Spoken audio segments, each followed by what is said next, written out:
Illinois, home to the windy city of Chicago, a buzzing center of modern America, as well as beautiful and varied geography. From the expansive prairies and rich farmland of the South to the ancient forests and access to the Great Lakes in the North, Illinois has a lot to offer. The state has also played an important role in the history of both colonial America and that of the USA, offering a unique insight into the rich history of the continent. Watch on as we explore its fascinating place in the history of America. The area of Illinois was inhabited as long ago as 10,000 years or more by an indigenous culture which lived off the resources of the rich landscape. Known as the woodland cultures, they developed more complex community structures as well as small-scale agriculture over the following millennia.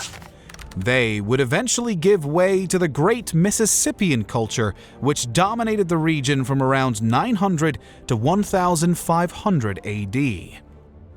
Illinois Territory was a northern outpost of this network, which stretched right down towards the Gulf of Mexico. Cahokia in southern Illinois was the largest of their cities and of apparent important spiritual significance.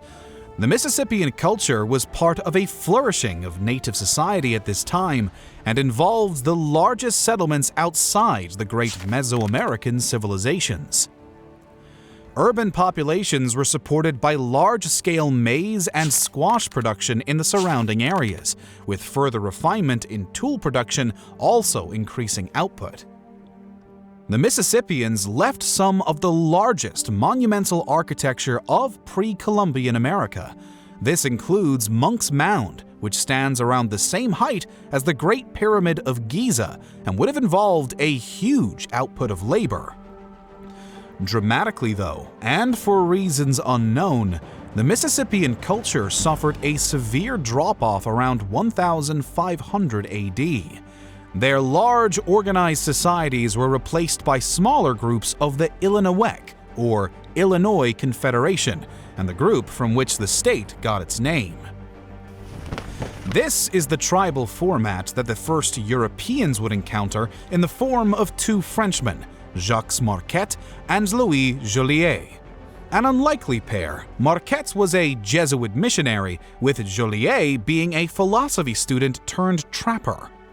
They arrived in 1673 as part of an expedition exploring the Mississippi and Tennessee River networks in order to map it and expand the lucrative trapping business on behalf of the French crown.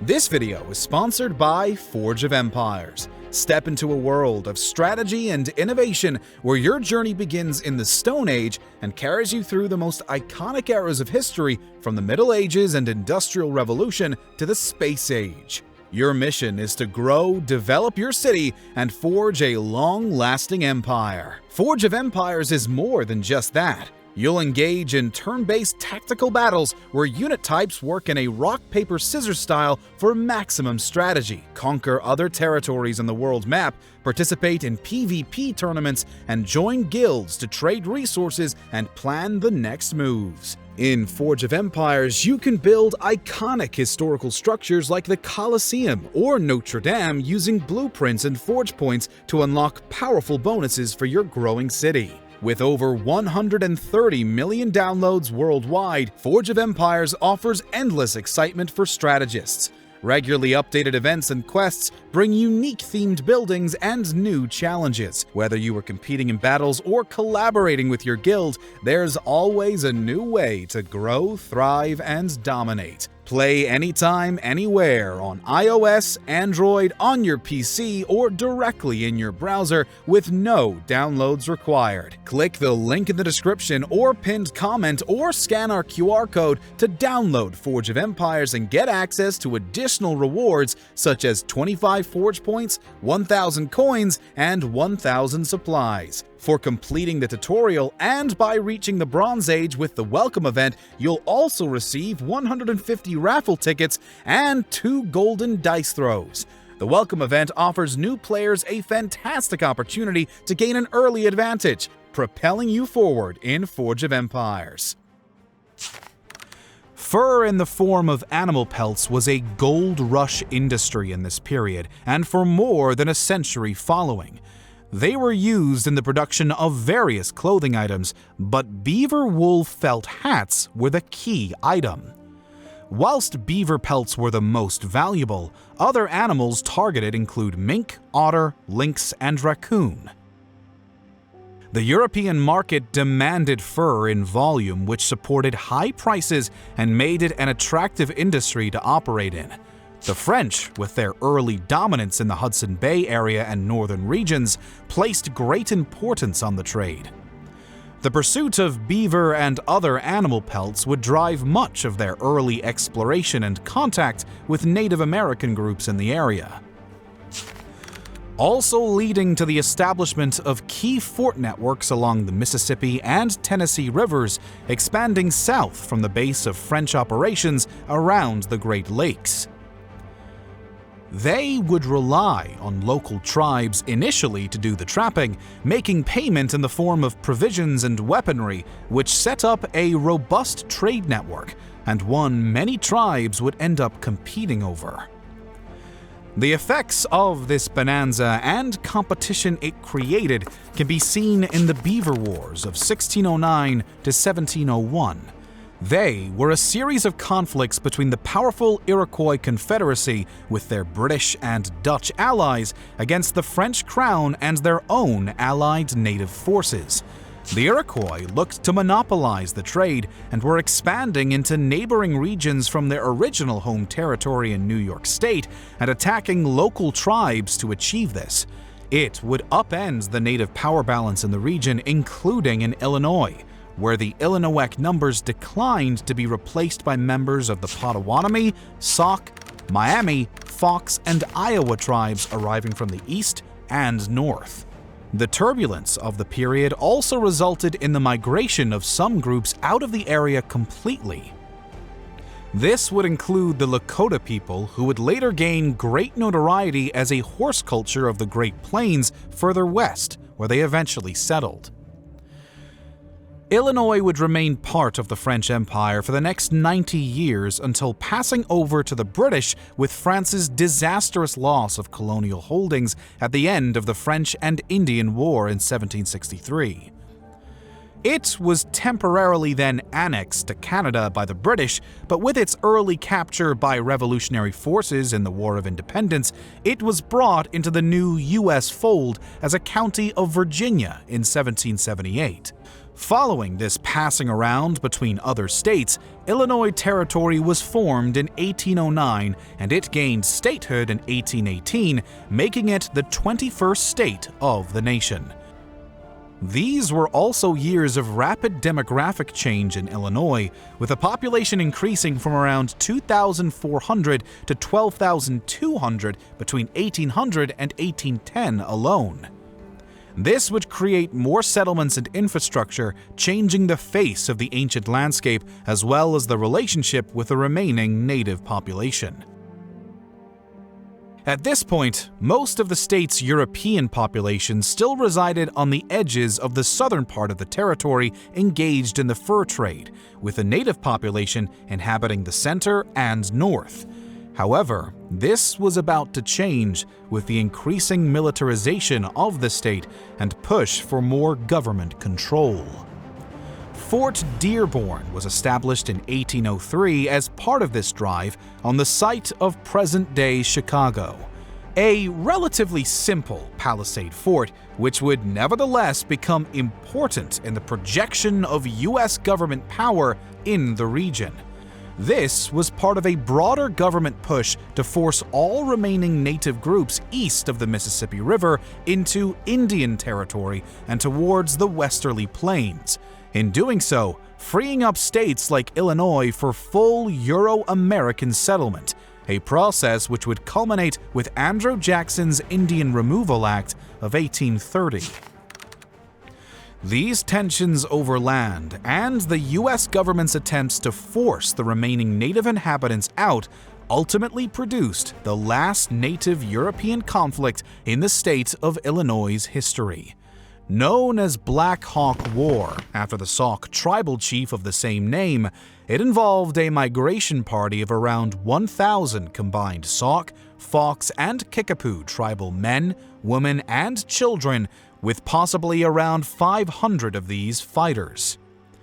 The war was categorized mainly by small skirmishes with a few larger pitched battles between the two sides. Black Hawk's forces were ultimately harried and pursued along the Rock River until surrender.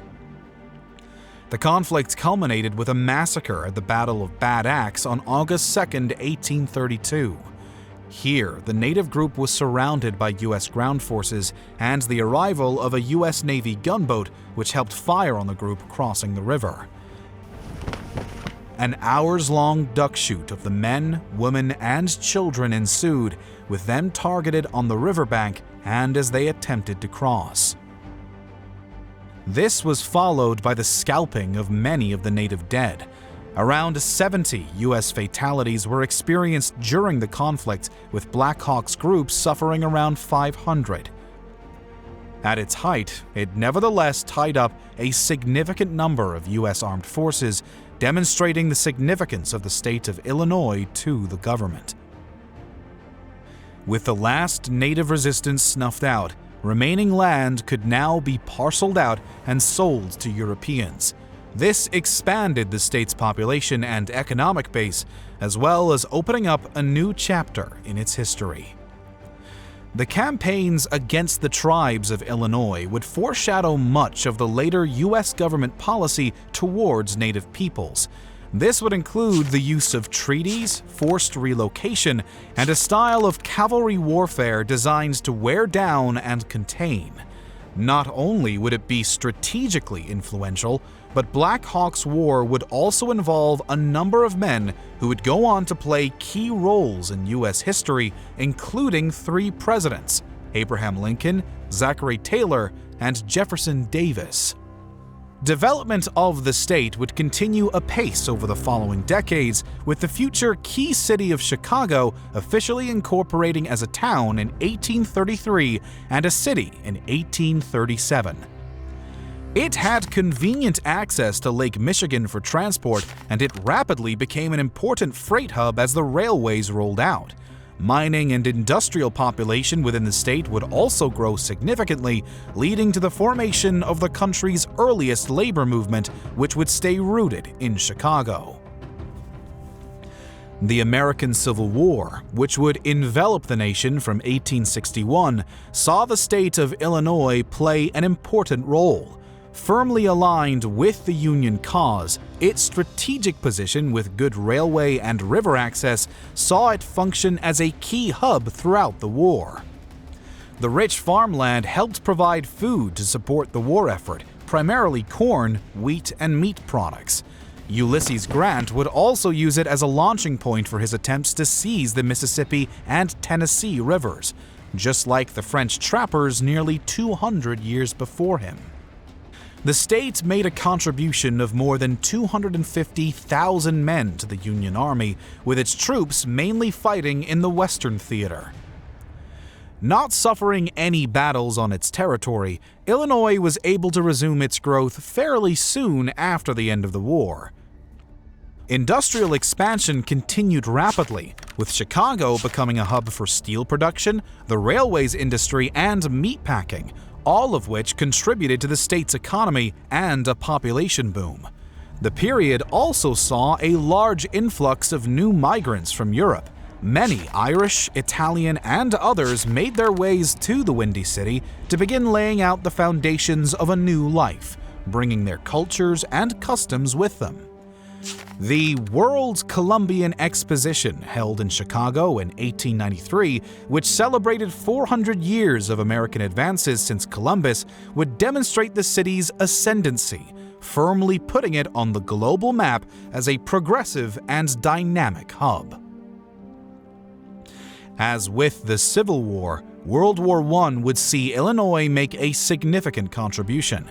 This included significant food supplies for the home front as well as allies in Europe, not to mention more than 350,000 Illinois men serving in the armed forces by the end of the war. Chicago yet again demonstrated its importance to the nation, turning its metalwork industries over to the war effort and helping to produce a significant amount of armaments. First for Allied forces, and then U.S. troops once the nation joined the war in 1917. The 33rd Infantry Division, known as the Prairie Division, largely recruited from Illinois State, proved themselves at key battles such as the Meuse-Argonne Offensive, which was one of the largest operations for U.S. forces. The war also accelerated the Great Migration process, which had been taking place in the U.S., involving the movement of formerly enslaved African Americans from southern parts of the country to key northern cities like Chicago to fill labor shortages in these growing industries. The U.S. emerged from World War I as an even more established powerhouse. Within a few years, a new era of prosperity would be underway with the Roaring Twenties. This was a time of renewed economic optimism, growth across industries, and a booming stock market. Chicago, with its increasingly established financial center, second only to New York, was very much in the mix of all this.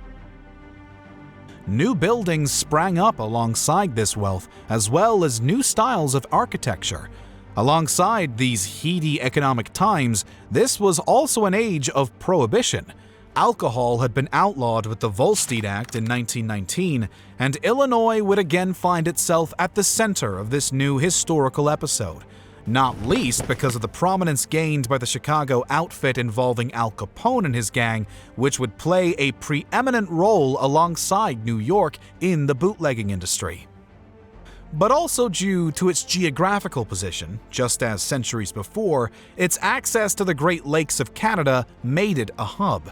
This time for illegal alcohol passing from a wet Canada through the porous Illinois border into the U.S.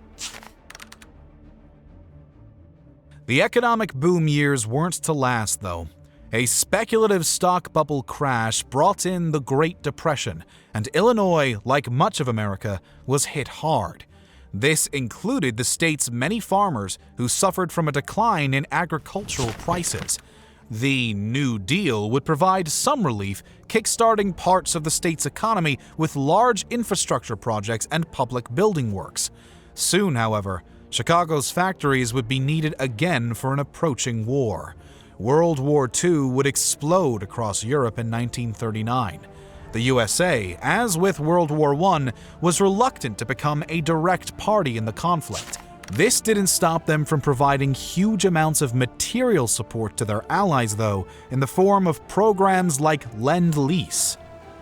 In the early stages of the war, this involved supplies to both the Soviet Union and Britain in volume.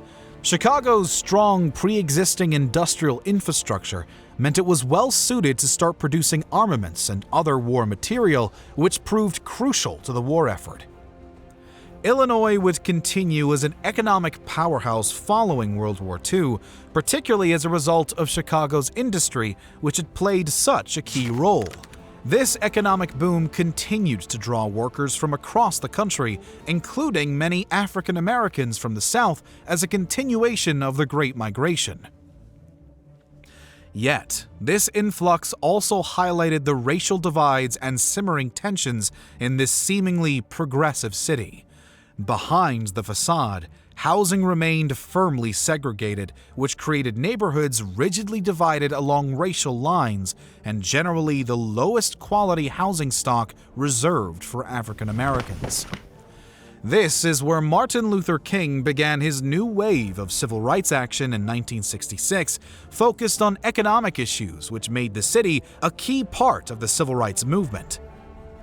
The Democratic National Convention was held in the city in 1968, in which widespread violent protests occurred.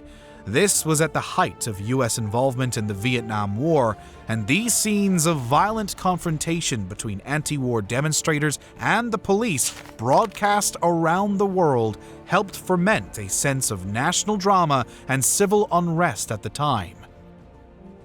Through the 1970s, Chicago's economic fortunes would begin to turn as deindustrialization hit the city hard. Increased globalization and the outsourcing of jobs meant many of the city's steel mills, factories, and processing plants were forced to close. This had a knock-on effect in many communities, with reduced economic prosperity and increased out-migration from the state.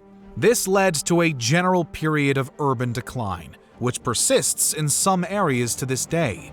Recovery would arrive in the form of an increased service sector and financial sector, but never fully replacing the scale of losses during the earlier period. In more recent political history, Chicago has given rise to the future President Obama, who began his senatorial career there.